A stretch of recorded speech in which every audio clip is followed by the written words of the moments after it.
Fala pessoal, eu sou o Brendo Martins, Eu sou o Everton Crivoy. nós somos treinadores da CRV Sport Science e nós vamos conversar com vocês um pouquinho, trazendo a ciência na prática, certo Everton? Então vamos lá de novo falar com vocês sobre como aplicar a ciência na prática profissional, bater um bate-papo bem descontraído aí sobre treinamento, o que a gente faz, como que a gente usa a ciência para resolver os problemas dos nossos atletas e os nossos também na prática profissional, certo, Breno? O que nós vamos falar sobre o que hoje? Qual que é o tema do dia? Nós vamos seguir com um tema que a gente já conversou um pouquinho, né, que é a economia de movimento, mas a gente vai seguir um pouco mais, deixar um pouco mais abrangente e falar sobre durabilidade e como a durabilidade está relacionada com a economia. Mas lembra pra gente aí, Everton, o que são essas duas variáveis? Vamos botar todo mundo na mesma página, então sempre vale a pena repetir. Economia de movimento é uma medida de eficiência, uma das principais variáveis relacionadas ao desempenho, talvez hoje considerado uma das mais importantes relacionadas ao desempenho em modalidades de endurance, ciclismo, corrida, natação, enfim.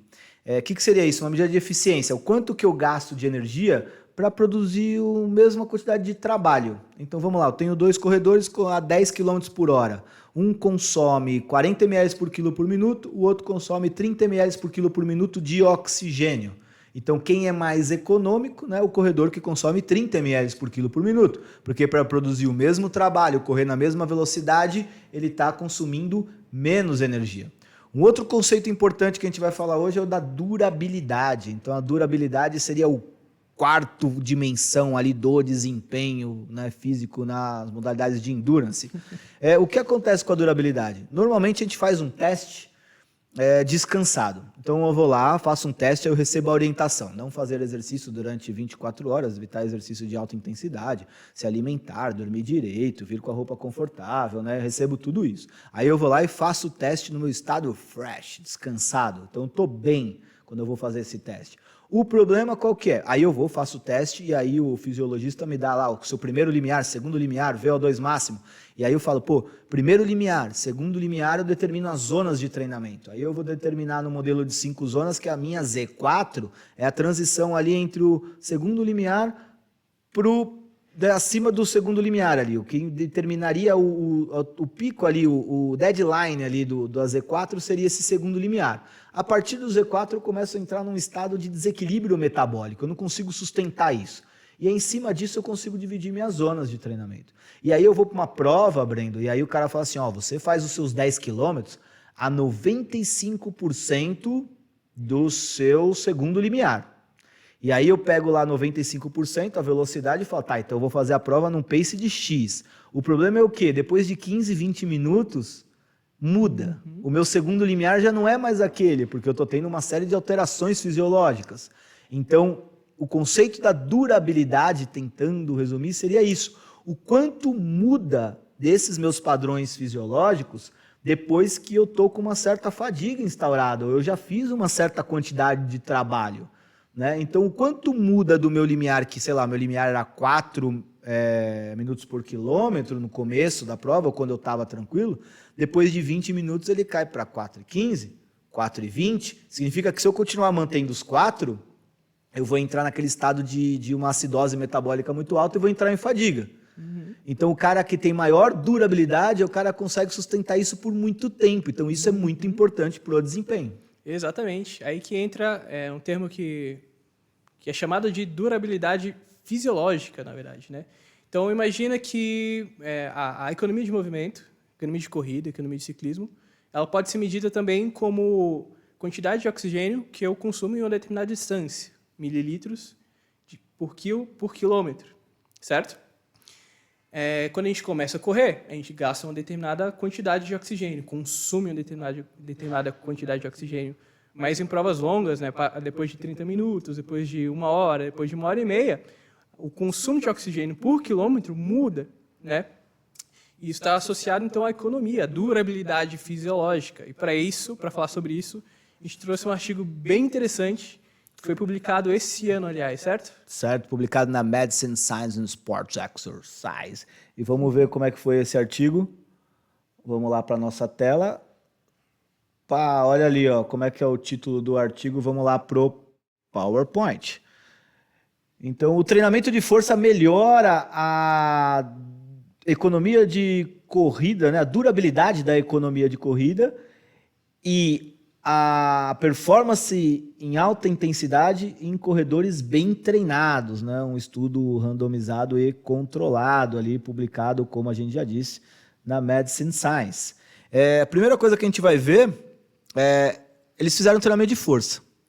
Então vamos começar falando como foi feito o treinamento de força. Eu acho que isso é importante, né? Então primeiro vamos ver. Você lembra a amostra, Brendo, como é que era? Lembro, eram 28 sujeitos, 28 corredores que estavam sem treinar há pelo menos 6 meses.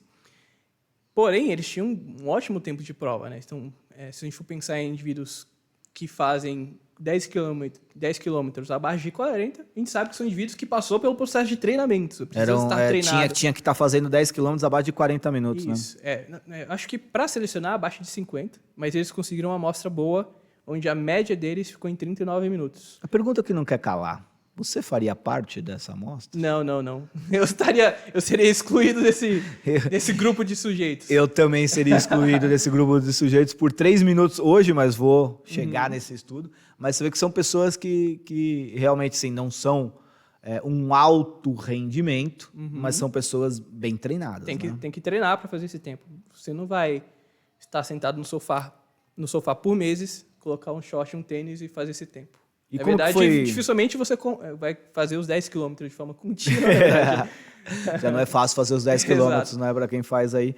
E como é que foi dividido o grupo aí? Então, os grupos foram divididos em 2. Então, um grupo que só correu por 10 semanas e um grupo que correu e treinou força por 10 semanas. O que constituiu, como é que foi esse treinamento de força? Esses indivíduos treinavam 2 vezes por semana, fazendo pliometria e treinamento de força ou levantamento de peso em si. E, basicamente, a ideia desse estudo, né, foi avaliar se o treinamento de força melhora a economia de corrida e se melhora também a durabilidade fisiológica, que é essa variável muito interessante. Ou seja, no final de uma corrida, eles fizeram um time trial de 90 minutos. Será que no final desses 90 minutos, o consumo de oxigênio ele ainda é tão bom quanto o começo, né? Ou ele é melhor do que o que eu teria antes do treinamento de força? Vamos ver, vamos vir para o slide aqui, vamos ver o treinamento de força, como é que foi feito, que eu acho que é importante. Então, o que os autores eles fizeram? Eles jogaram na ciência mais básica ali possível. Então, quando a gente vai revisitar a literatura científica e a gente olha para qual o tipo de treinamento que realmente melhora a economia de movimento, vamos dividir esses tipos de treinamento em 3, tá? Potência, força e resistência. E aí, quando a gente fala do treinamento de potência, os treinamentos pliométricos parecem que têm um efeito bem importante. Foi até o meu doutorado, né? A gente avaliou o efeito do treinamento pliométrico sobre a economia de movimento e a estratégia de prova. E realmente a gente consegue ter efeitos bem bacanas aí em relação à pliometria. O que é a pliometria? Então, eu vou voltar aqui para a gente explicar um pouco do que é a pliometria. A pliometria é quando eu tenho uma fase excêntrica, uma fase de absorção ou amortização, seguida rapidamente por uma fase concêntrica, tá? Então vamos para entender a parte mais fácil da brincadeira. Pular corda é um exercício pliométrico. Tá? Então eu saio do chão, tenho uma fase de receber esse impacto, faço uma transição excêntrica concêntrica rápida. Então, todo treino de salto é pliométrico? Não, porque se eu fizer uma fase excêntrica, paro embaixo e aí salto, ele é um treino balístico, mas ele não envolveu essa transição excêntrica concêntrica. Exatamente. As pessoas confundem, né? Apenas ser balístico com pliometria. Balístico é você acelerar a fase concêntrica completa, ou seja, você faz um salto e acelera a todo momento. Mas se você parar embaixo, dissipar a força elástica, né? Segurar ali 3, 4 segundos, você já não faz mais uma pliometria, você faz só o balístico, né? Certo? Isso. E aí a pliometria então tem esse excêntrico e concêntrico. Pode ser feito pliometria para abdômen, aquele exercício que eu jogo a bola na parede, recebo e jogo de novo. Exercício para membros superiores, né? Onde eu recebo a barra e arremesso de novo, com ciclo, alongamento e encurtamento, isso é uma pliometria.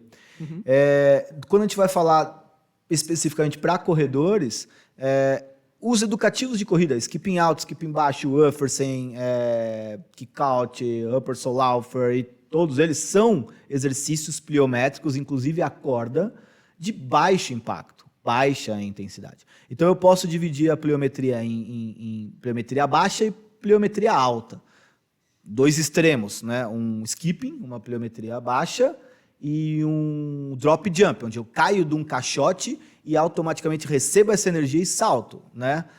Então eu posso ter de baixo impacto, alto impacto. Aí eu vou determinar como é que vai ser esse meu treinamento pliométrico. Vamos voltar ali para o slide, então. Então eles fizeram a pliometria, que é demonstrada ali por ter um efeito importante sobre o desempenho. Exercícios pliométricos verticais e horizontais.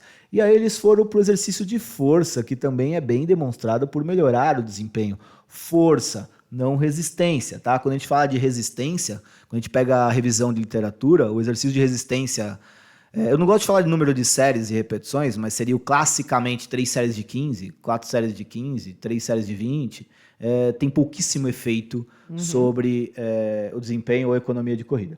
Então eles pegaram ali o básico, né? O agachamento, o leg press unilateral e um exercício ali isométrico sentado ali para panturrilha, certo?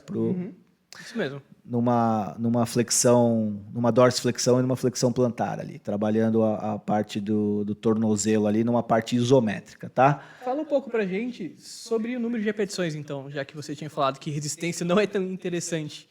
Vamos lá.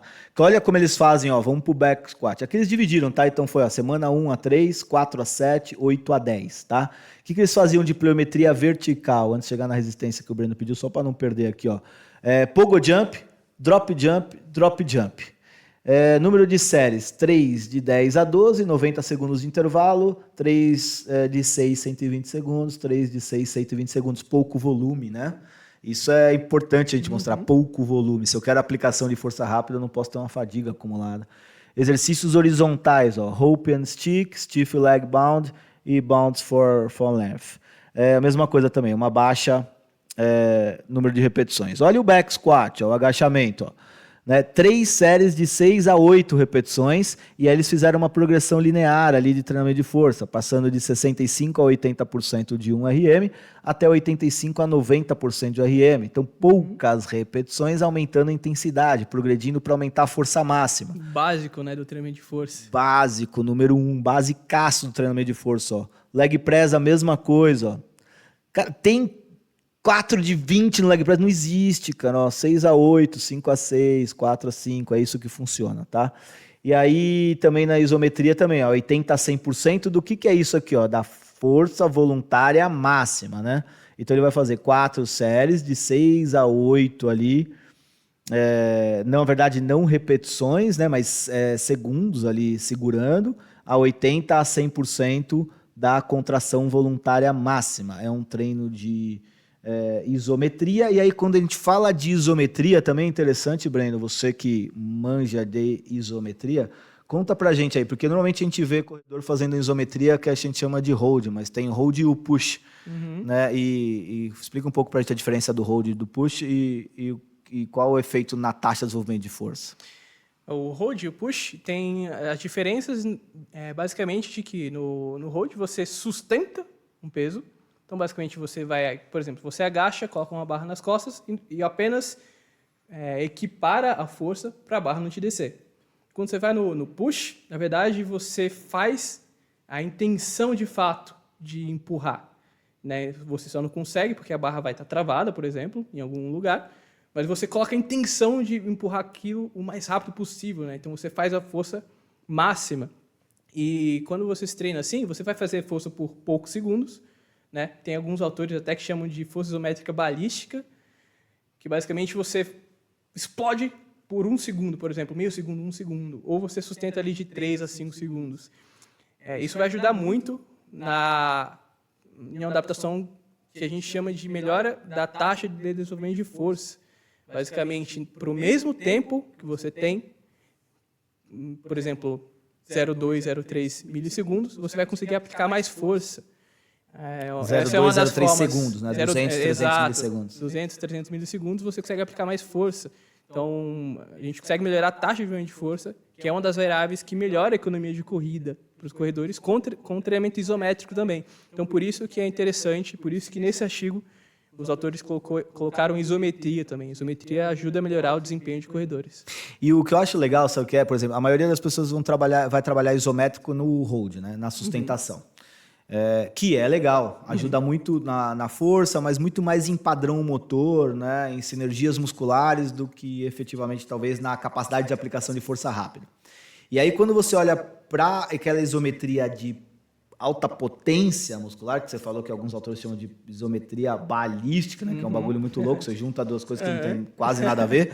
Mas olha que legal, a isometria, trabalhando nessa ideia da máxima aplicação de força em curto intervalo de tempo, então, que nem o Breno falou, fazer 4 séries de 5 repetições de 2 segundos. Então, eu vou lá, preparar, vai, pá, empurra, solta, empurra, solta, empurra, solta.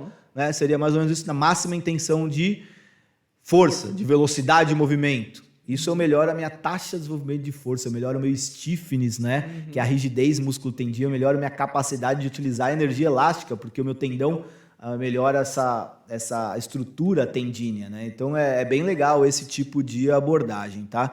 E normalmente a gente fala de corredor, a gente só fica trabalhando no hold. A gente vê muito pessoal na prática trabalhando no hold. Se você quiser entender como é que é o push, procura ali no @CRV Sport Science. A gente mostra alguns atletas ali trabalhando nessa ideia também da hipertrofia. Hipertrofia não, tem nada a ver com hipertrofia, da isometria. Quase igual, né? Hipertrofia e isometria. Mas a gente encontra também algumas pessoas fazendo hold para hipertrofia também. Esse que é o pior, né? Vamos lá, então. Vamos ver o que aconteceu? Bora lá, ó. Depois de 10 semanas de treinamento, eles aumentaram a 1 RM no leg press. Então aqui em cinza o grupo que treinou força, era o mínimo esperado, né? Se o autor vai lá e treina força e eu não melhoro a força, complica bastante, né? Então eles aumentaram do pré para o pós aqui na barra cinza, o grupo que treinou força e correu. Aqui nesse cinzinha mais claro, o grupo que só treinou corrida, tá? Então um melhorou a força, melhorou a força máxima voluntária num exercício isométrico ali de flexão plantar, melhorou a altura do salto contra movimento e melhorou o pico de potência no salto com contra movimento. Aqui a gente tem um viés de publicação importante que vale a pena a gente discutir, que é talvez um erro metodológico ali, mas que quando a gente vai para a ciência é meio difícil, né? Por quê? Eu fiz isso também em um dos trabalhos que a gente fez com treinamento de força. O que eu faço? Quando eu pego 2 grupos e eu aplico o treinamento de força a mais do que o treinamento de corrida, a gente tem um problema aí que é o quê? Eu estou aumentando a carga de treinamento de um grupo em comparação ao outro. Então, um desenho experimental mais ajustado seria o quê? Eu teria que deixar os 2 treinando, né, a mesma quantidade ali de horas, com estímulos diferentes só. Então eu teria que ter um grupo que vai treinar força e, por exemplo, um outro grupo que vai para academia fazer propriocepção, ou que vai fazer alongamento, ou que ele também teria mais 2 sessões de treinamento na semana, mas de outro tipo de atividade que não interferisse diretamente na força, mas aí eu equalizaria o volume, a carga da carga não, mas o volume, o tempo, né, as sessões de treinamento na semana. Porque quando eu faço isso, eu aumento a sessão de um grupo, mas não aumento a sessão de um outro. Então, quando a gente pensa na metodologia da pesquisa assim, bem certinho, deveria ter esse grupo, mas isso é algo que é complicado também. Isso aconteceu também no meu estudo, né? Então a gente colocou pliometria ou coloca força, a gente mantém o que eles estão fazendo e coloca uma intervenção a mais ali dentro 2 vezes por semana. Isso pode ser um problema. Vamos voltar para o slide ali, ó. Então aqui a gente viu os ganhos e aí a gente vai ver a parte de economia em 90 minutos, né? Mas fala um pouco aí, Breno, como é que foi feito isso aí, essa análise da economia, esse teste, como é que a coisa funcionou aí? Então, basicamente, para verificar a economia de movimento, geralmente a gente pede para os indivíduos correr a uma intensidade submáxima, que no caso do estudo foi 80% do VO2 máximo, né? E como eles querem verificar a durabilidade fisiológica, eles mediram o consumo de oxigênio a cada 15 minutos. Então, Só para contar por que 80%, né? Porque eles usaram o delta 10% entre o L1 e o L2. Então tá dentro do domínio de intensidade ali intenso, né? Que é entre os dois limiares.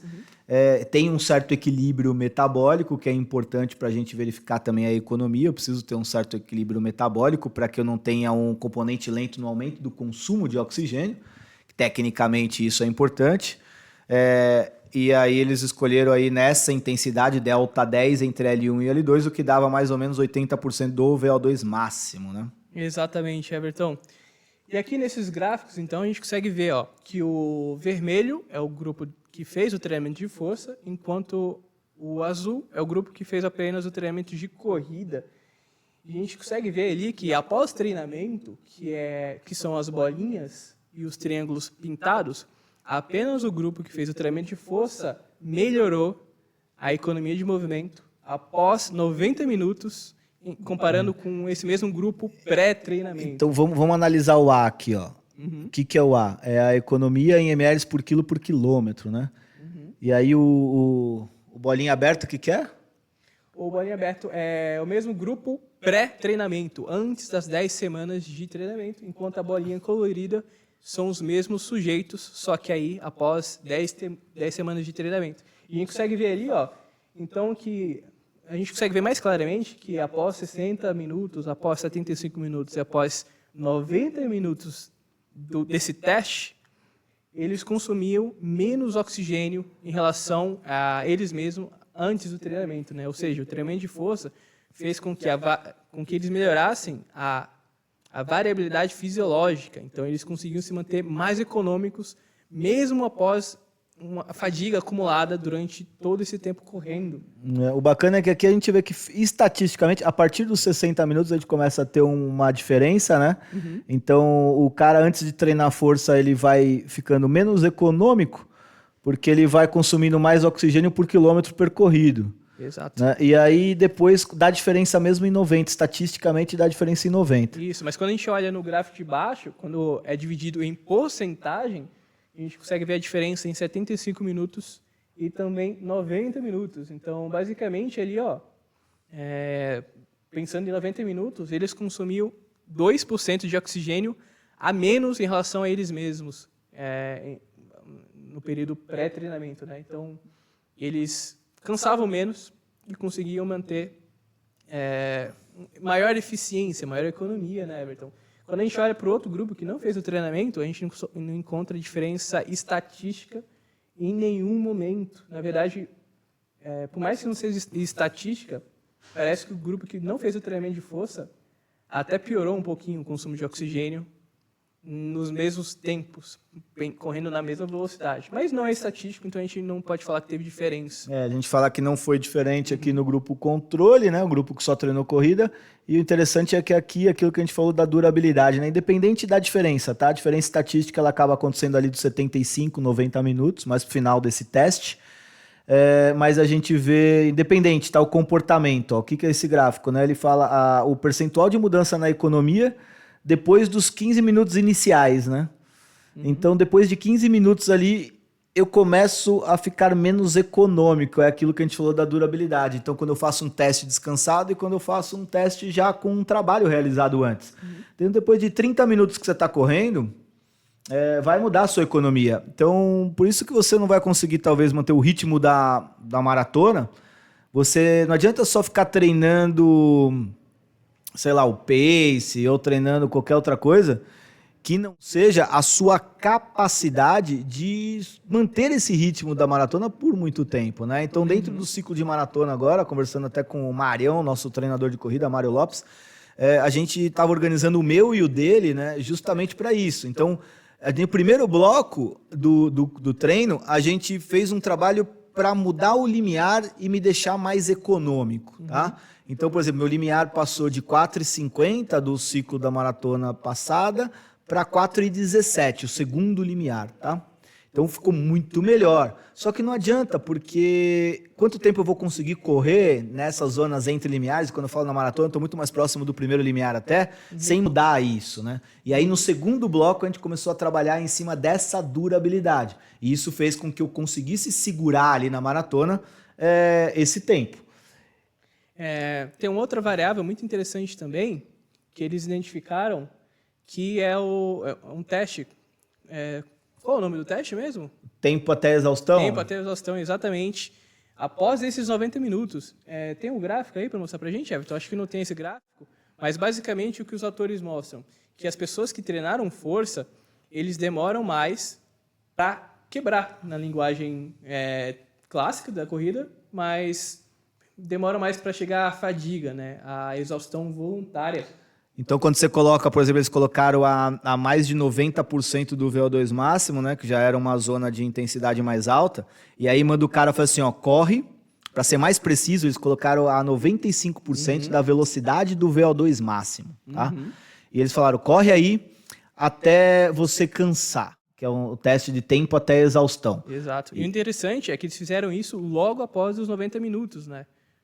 Então, eles fizeram tempo até exaustão depois de já estarem cansados, que basicamente vai ser uma variável muito interessante para a gente entender ali, por exemplo, o sprint que você consegue dar no final de uma prova, quanto tempo você consegue sustentar aquele esforço quando você já está com uma percepção de cansaço muito alta, certo?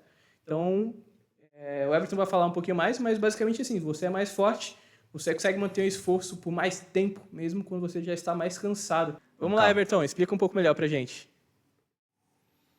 Então aqui, para contextualizar, para finalizar, os últimos dados que a gente apresenta aqui, né, é a economia pré e pós em mudanças percentuais. Então o que eles fizeram? Tá? Eles pegaram os valores dos resultados iniciais, do 30, 45, 60, e compararam os grupos para ver o quanto que mudou do pré para o pós em relação ao que era no teste pré. Então, por exemplo, a economia, ela mudou do 15 para o 30, do 40 para o 50, ela foi ficando pior. Mas quando eu pego os 50 do pré, comparo com os 50 do pós, o quanto que mudou percentualmente, né? Sim. O que os autores encontraram aqui, na verdade, muito interessante, só para ficar claro, né? Então, o vermelho é o grupo que fez o treinamento de força. E por esse gráfico, a gente verifica que eles diminuíram o consumo de oxigênio no final dos 90 minutos. Então, as bolinhas vermelhas, comparado àquele linha tracejada, mostra que os mesmos indivíduos consumiam 2% de oxigênio a menos do que eles mesmos após esses 90 minutos de corrida. Ou seja, eles consomem menos oxigênio depois de um grande volume de corrida, né? Então, durabilidade. Então, não é só em momentos que você está descansado, mas no momento que você já acumulou fadiga, já acumulou estresse metabólico, ainda assim, pelo fato de você ter conseguido todas as adaptações que afetam a economia, você ainda se mantém mais efetivo em consumir menos oxigênio, certo? Certo, então o legal assim, não é que eles ficaram mais econômicos, né? Comparando o 90 minutos do pré com 90 minutos do pós, se eu pegar os 15 minutos com 90, tanto no pré como no pós, ele vai estar menos econômico no 90. Mas quando eu comparo o 90 do pré com o 90 do pós, ele melhorou em 2% o que era o 90. Então ele perdeu menos, é o que você falou, a durabilidade dele aumentou, né? Exatamente. Então tá aí um artigo bem bacana, recente, que mostra aí o efeito do treinamento de força sobre a economia e um aspecto que é a quarta dimensão ali do desempenho que a gente precisa trabalhar, que é a durabilidade. E aí, o meu, pelo menos, recado final seria, cara, olha para o treinamento de força como foi feito. Para de ficar querendo fazer, chama do que você quiser. Eu não gosto de chamar de fortalecimento muscular, de preventivo muito menos. É treinamento de força. O que a gente treina é força. E aí existem diferentes maneiras de eu trabalhar a força dentro de uma sala de musculação. Os estudos que mostram que treinamento de força melhora alguma coisa na corrida são estudos em que realizam ou exercícios pliométricos ou exercícios de força máxima. Então, toda vez que você vai lá e fala, sim, a ciência mostrou que o treinamento de força melhora a economia de movimento, não é qualquer treinamento de força, não é cadeira extensora 3 de 15, não é elastiquinho, é força máxima ou pliometria. É um trabalho com um aspecto neuromuscular muito alto. Tenho que melhorar a minha capacidade de aplicação de força. Então, o treinamento de força melhora? Melhora, desde que ele seja feito da maneira adequada. A gente tem que parar de colocar a ciência para justificar qualquer coisa que é feita na academia, né? Então, mostra o artigo que mostrou que o treino proprioceptivo melhorou alguma coisa. Não melhora. E evitar lesão? Evita lesão, aumento de força muscular, tá? Também, se existe uma leve chance de você prevenir alguma coisa de lesão, é o aumento de força muscular. Esse é o meu recado final. E o seu, Brandon Lee? Já falou muito bem. Não sei se eu consigo complementar muito mais coisa, porque eu penso da mesma forma. Mas agora é só pedir para vocês continuarem deixando aqui os recados, o que vocês querem que a gente fale, tá bom? Manda mensagem para a gente aqui no nosso Instagram, da CRV Sport Science. Se você está vendo aqui no YouTube, deixa um comentário. E é isso, certo? Valeu, bora treinar. Até mais. Valeu.